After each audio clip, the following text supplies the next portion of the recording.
Thank you to all my channel members, including my fan appreciation level members and my contributor level members, for helping support the YouTube channel.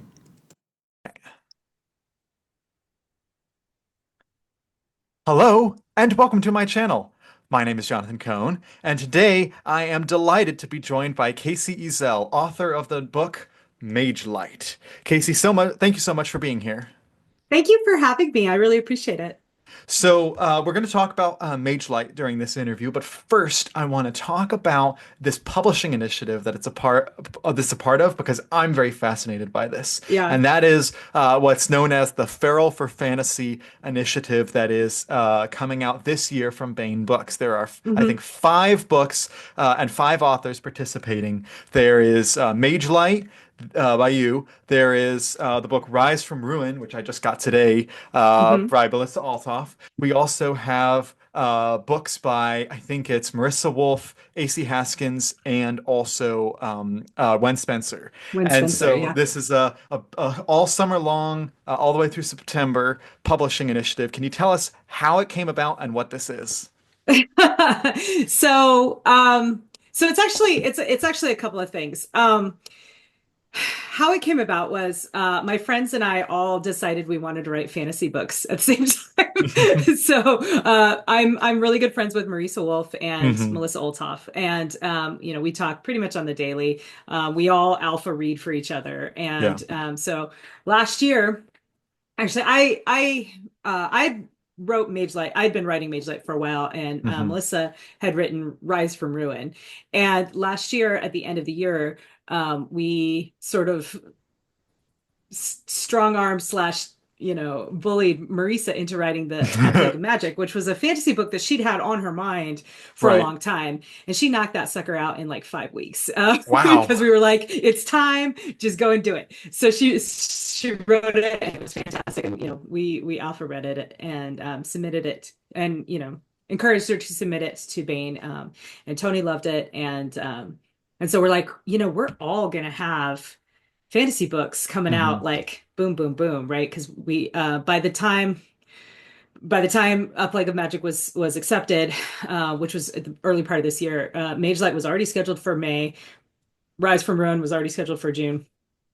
And so we were like, what if, the three of us all market for each other anyway. Hmm. And it isn't just us either. Like we're good friends with a lot of other authors in the indie space and in the traditional space as well. So like Heather Hollow, HP Hollow, who writes publishes independently under the name Edie Sky. She's kind of part of our little circle of friends. Shami Stovall, who's an independent author of Hmm. fantasy and lit RPG and some YA adventure stuff. She's part of our group. Katie Cross, part of our group. H.Y. Gregor. So, Trish Wildridge, like there's a bunch of us, right? I mean, maybe, I guess we're all girls. I mean, no, we are all girls, but it wasn't like we set out to be like, hey, let's form a cabal of women. It Right. just sort of like happened that way, So,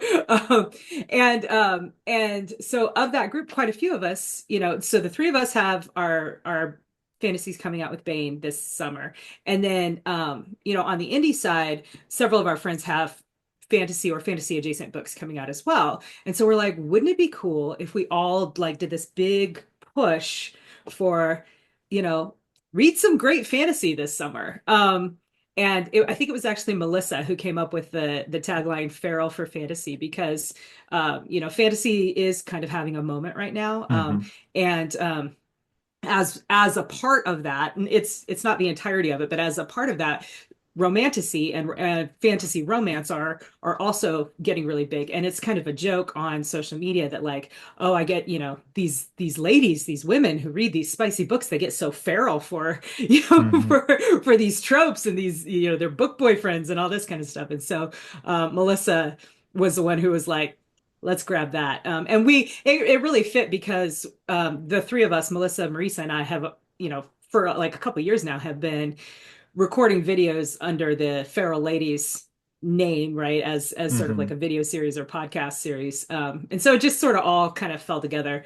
So we got together with our friends. We're like, hey, we're all doing fantasy stuff. Some of it's with Bane, some of it's not with Bane, but let's all promote for each other and let's see if we can't A, make some money, and B, put some really good fantasy out into the world. Hmm. And then sort of as an extension of that, um, we actually approached Bain. We're like, hey, you know, fantasy's having a moment. It's a growing market right now. We all have fantasy books. We know that there's other great fantasies from Bain coming out this summer. What would you think if we sort of rolled our Bane fantasies into this, Hmm.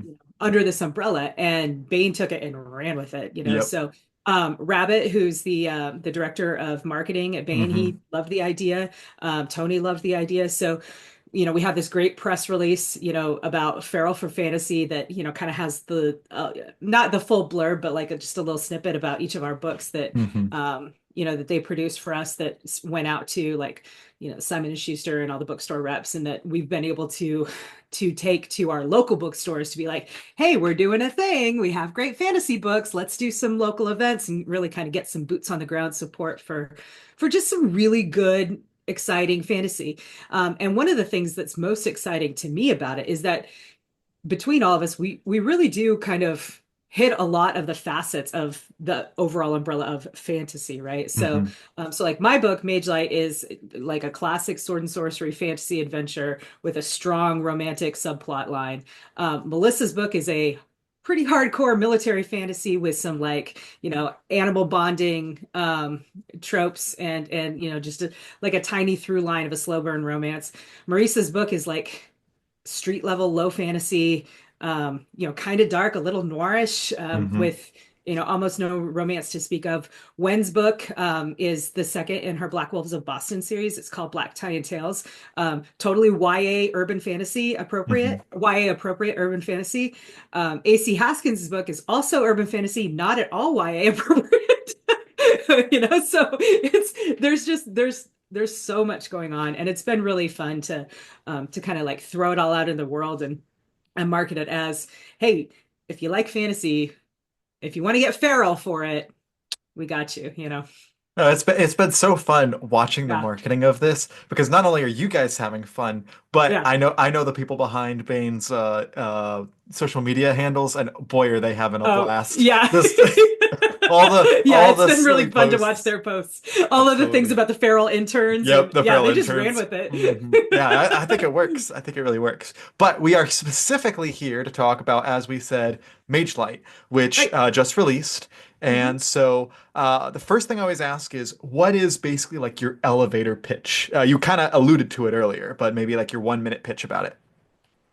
Um, what if everyone in your world, everyone in your life told you you weren't good enough? And one day you get your heart broken and you decide that you don't want to listen anymore and you're going to Hmm. choose your own fate. And what happens then? Right? Like Hmm. that's the inciting incident of the story.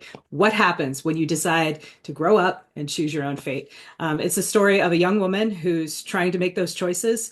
She finds herself bound to some three violent, scary, entirely competent adventurer Hmm. men, and really has to question, well, what's real and what's magic? Do they really care for me? Don't they really care for me? Does it matter in the grand scheme of things? Because people are in fact trying to kill us, Hmm. Mage Light is in a lot of ways my love letter to like tabletop role play gaming. I'm a big D&D fan. I have an ongoing in-person D&D campaign that I play with my friends, and one of my favorite things about playing D&D is those like interpersonal party dynamics, right? So that's one of the things that I explore here. But at the end of the day, it's a fantasy adventure with a little bit of romance, a lot of bit of romantic tension, and asking some questions about how who are you when you choose to choose your own destiny. Hmm. Choose to choose. Yeah, Yeah, yeah, I you know what got I'm you. saying. Yeah. So, you did well. You have several elements to unpack there Hmm. because it's a very complex concept that I really like. But the first, I want to touch on the romance of it because Yeah. I'm not the most in-depth reader of romantasy, and what little romantasy I've read, I haven't particularly enjoyed.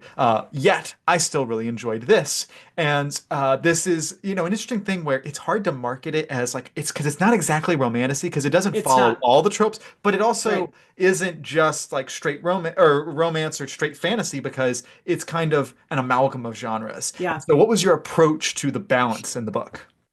So I set out to write I set out to write a fantasy adventure. I Hmm. don't consider this a romantasy for the sole reason that the dramatic question at the center of the story is not, are these people going to get together or are they not?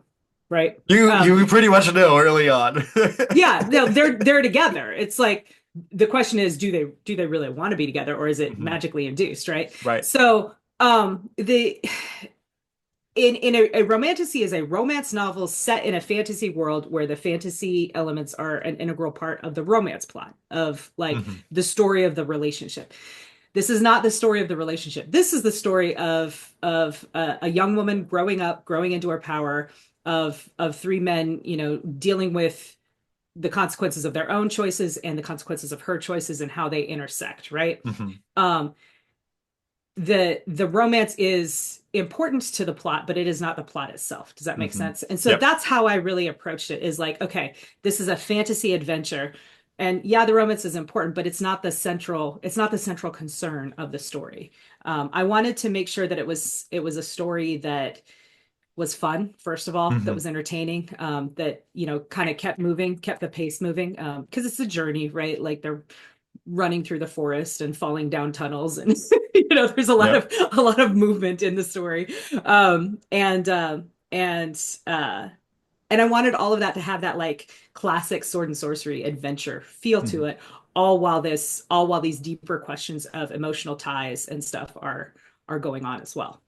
And another element of this is the kind of adventure with like the D&D aspect, the Yeah, role-playing game, which as I was reading it, I could totally see, oh, yeah, this is the side quest. Oh, this is the all right, they didn't do so well on this one, so they have to find another way to do this. yeah. So I could totally see that. Besides D&D, were there any specific series or maybe it was movies or what were your other inspirations and influences on this book? So one of the biggest inspirations for this book is actually uh, the Lord of a Shattered Land by the Yeah. late Howard Andrew Hmm. Jones. It's actually the whole Yeah. series, Yeah. which I'm blanking on the series name right now, but The it's Chronicles of it Hannibal. Chronicles of Hannibal. Yeah. Yeah. So Howard was a amazing man, incredible sword and sorcery Hmm. author. Like just Yep. chef's kiss good. The Chronicles of Hannibal was my favorite book of 2023, bar none. Hmm.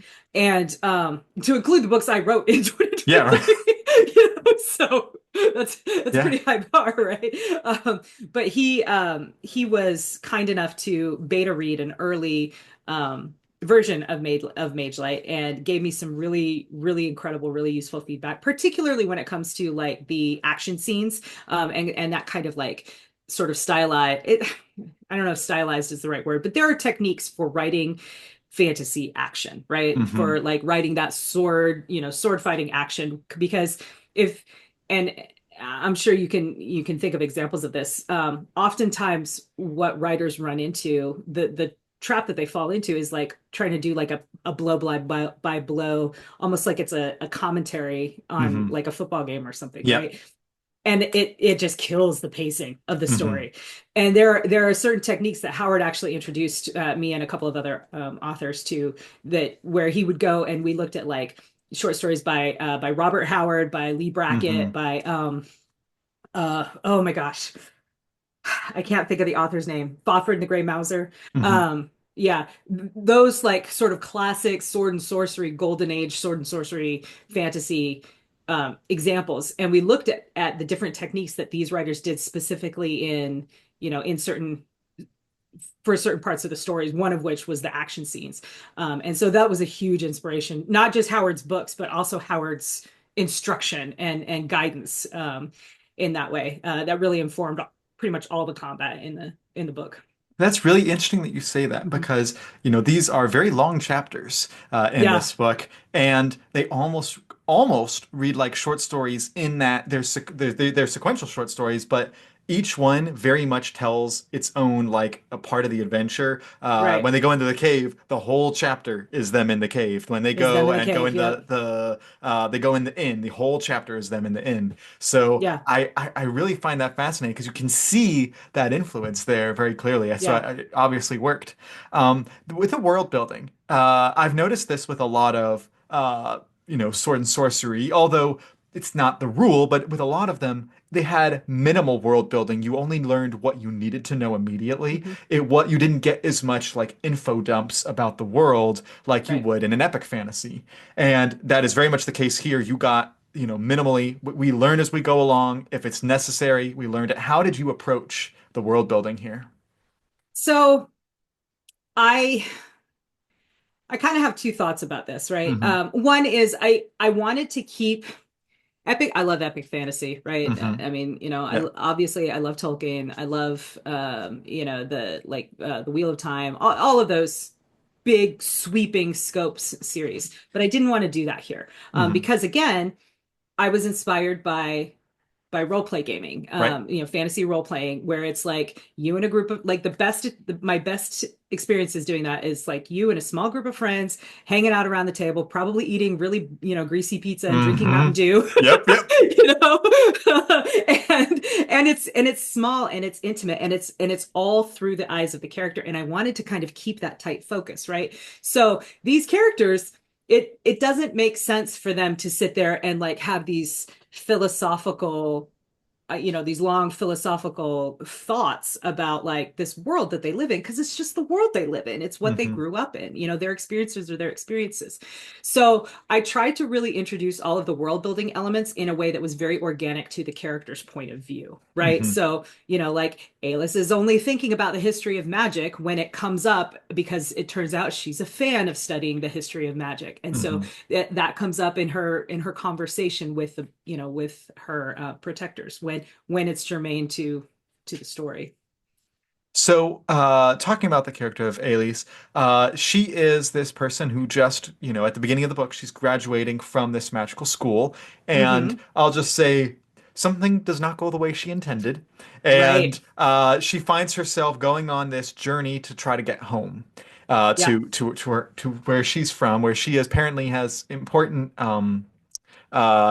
lineage, I'll say. Yeah. Yeah. And along the way, she meets these three guys who end up getting bonded to her.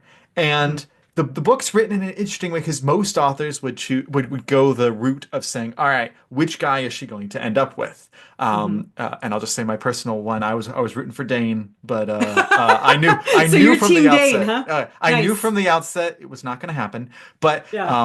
I was still rooting for him. But Yeah. all the three guys were fun. But you pretty much early on know it's not going to be a choose type book. And so, Right. how did you write the dynamic that she would have with like instead of like a traditional love triangle, it's like three guys that she's interested Mhm. in.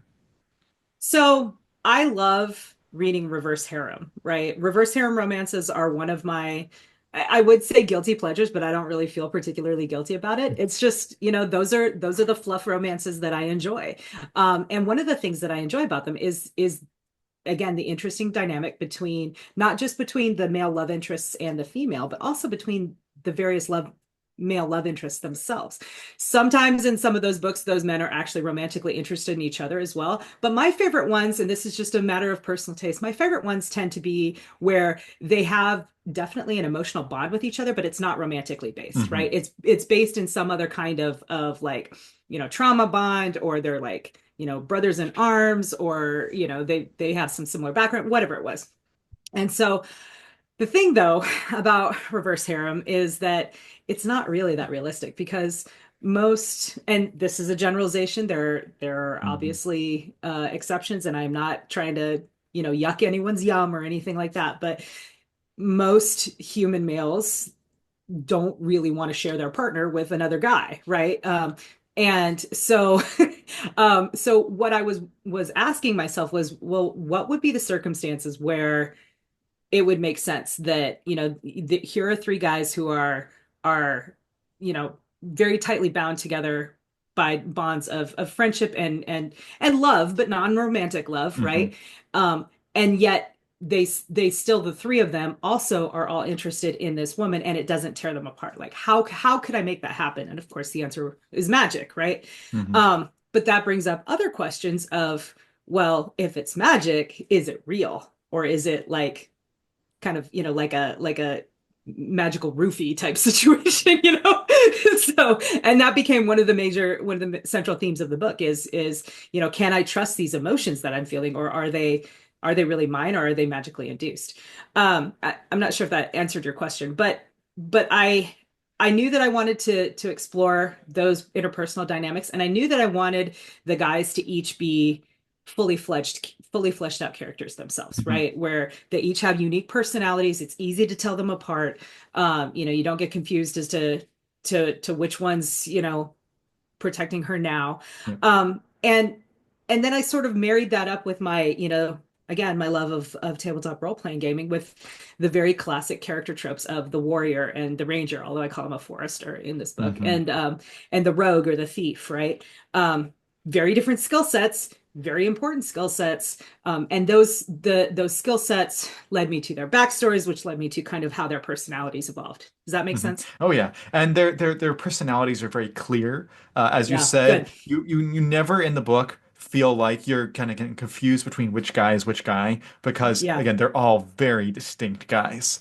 Yeah. And they So. all interact. I wanted them all to interact with her in different ways, right? Mhm. All of their reactions to her are intended to be different and unique Yep. and organic to that character Mhm. of the guy.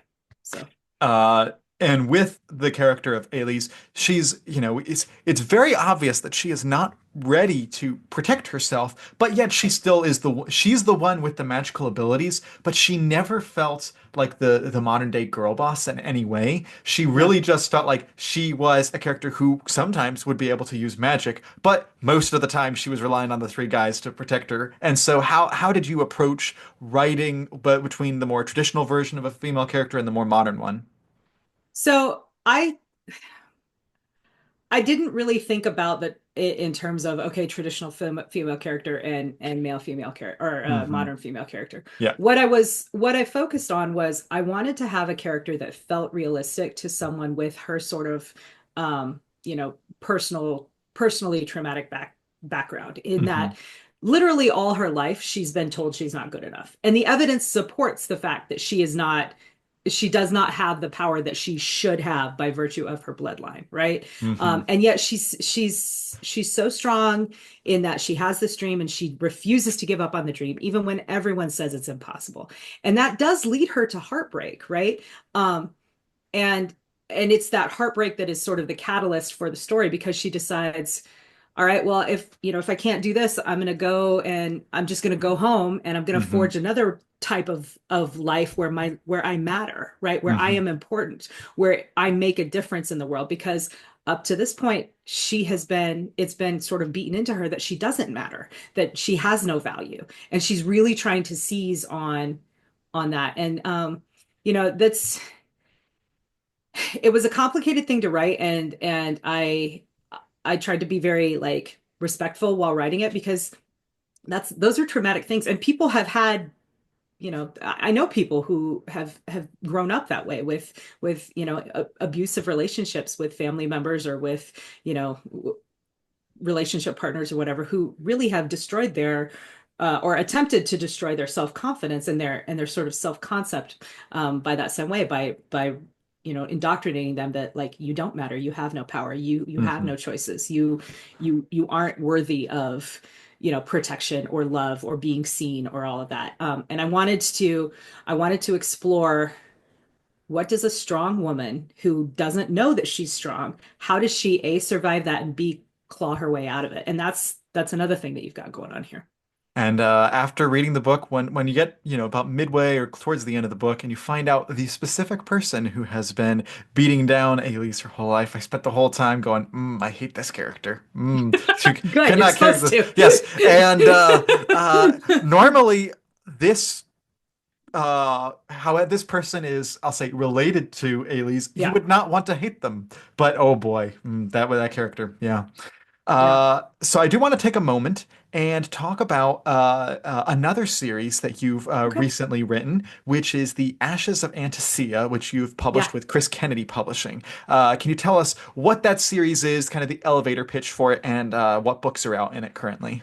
Sure. So, this is like that moment in Monty Python where they're like, and now for something completely different. Yes, exactly. So, Yes. Ashes of Ventasia is a space opera series that is set in a far future after a human diaspora has happened, in large part, because of an advance in terraforming technology that Hmm. utilizes nanites that are keyed to certain DNA strands. And this is after that diaspora has happened, after a Hmm. big, an empire has arisen and fallen, right? Yep. So what you end up with is all of these planetary polities that are basically ruled by hereditary monarchies that have to Hmm. be in place, otherwise the terraforming on the planet fails. And I love, just like I love, fantasy adventure and role playing, I love space opera. I love the Hmm. politics and the sweeping scope of it all. And with Ashes of Ventasia, I wanted to explore the idea of what happens if royalty, hereditary royalty, what happens if the bloodlines really do matter, right? Hmm. What does that look like? I'm so sorry I had the hiccups. That's okay. So yeah, what does that look like, right? And so Ashes of Ventasia, I kicked it off with Chris Kennedy, with the first three books in the series are The Queen's Fixer, The King's Daughter, and the Conqueror's Promise. Hmm. Wrote The Queen's Fixer by myself, and then Chris Kennedy joined me on the latter two, The King's Daughter and The Conqueror's Promise. And then we put out an anthology of short stories called Remnants of Empire that explores like a lot of the different time frames in this sort of post Empire. I think we Hmm. actually have some pre fall of the Empire stories in that anthology. It's a great volume. I was so happy with the stories we were able to get from phenomenal authors like Steve Ruskin and John Osborne and Hmm. just really cream of the crop stories. And then after Remnants of Empire, Marisa Wolf and I got together and we wrote Blood of Her Father, and that came out in January, actually. And that one is kind of a spin-off novel Hmm. of the main, the first trilogy. It continues the story of one of the side characters that you meet in book two or three, and kind of what happens to her afterwards, and how does she deal with the aftermath of the events of the main trilogy. So, yeah, it was a lot of fun. Good. That one is on my to read list eventually this year, so I'll try to get to it. I hope you love it. Yeah, I think you Absolutely. will. It's very like it's very sort of like I don't want to say spy versus spy, but like a lot of like political intrigue Hmm. and maneuvering. So Yeah, if you like that kind of thing. absolutely. I do. I do. That is my jam. So I have a few questions to kind of wrap us up. One is, what do you have coming up next, or at least that you're allowed to talk about? And then, Sure. where can people find you online if they want to follow you or get updates? So the best place to find me online is kaceyezell.net or .com. Either one works. That's my personal website. On there, you can go to Join the Dragon's Horde. That's my private membership community. Hmm. A basic level is free, and that'll get you my weekly newsletter and a couple short stories, as well as access to my private Discord server. Hmm. That's just for me and my fans and friends. And then you also have the option to upgrade to like a paid tier where you can Hmm. get early access to my works in progress, including book two of the Magelight series, which is what I am working on right now. Hey. So it is in draft form. It's like early reader, raw as raw can be, but it's there. Um, so that's two of your questions, and then also on my website are links to all my socials, right? So I'm on Facebook, Instagram, TikTok, X, so yeah. Excellent. That's great. Well, I'm so glad to hear that there is a sequel coming soon, because sometimes, especially with modern day publishing and traditional publishing, you don't always know when you pick up the first book if there's going to be Yeah. more. But at least to me, I felt that this were served both as a standalone and as a first in a series. I was like, I can see where you're going with this, but it Yeah. also, if you just want to like try it out, you at least get a kind of fulfilling story, I felt. So I think that works great. Well, great. I'm glad it worked. Yeah. Yeah. So thank you so much for coming on the channel. Yeah, thank you so much for having me. I'm so glad you enjoyed Mage Light, and Yeah, it's always a pleasure to hang out. absolutely. Well, until next time, I'm Jonathan, and thank you for watching.